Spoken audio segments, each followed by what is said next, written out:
আইসি রিবল খুব সহজে শিখতে এই ভিডিওর প্রতিটা স্টেপ খুব ভালোভাবে লক্ষ্য করুন। প্রথমত আপনারা একটা বাটন মোবাইল দিয়ে স্টার্ট করুন। বাটন মোবাইলে খুবই সহজ, 350 থেকে 370 টেম্পারেচার রেখে প্রথমে আইসি এভাবে উঠিয়ে নিন।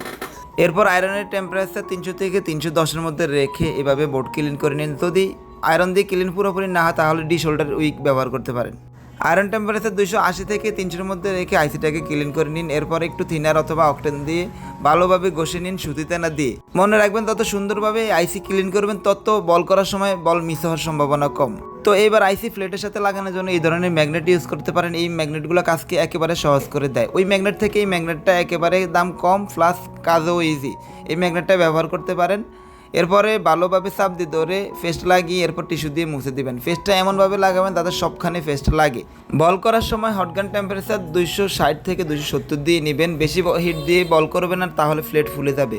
একবার বল করা হলে যদি মনে হয় বল উঁচা নিচে মাঝখানে ফুলছে তাহলে বল কেটে নিতে পারেন। কেটে নেওয়ার পর আবার ফেস্ট দিতে পারেন যদি মনে হয় যে বল কোনোটা মিস রয়েছে।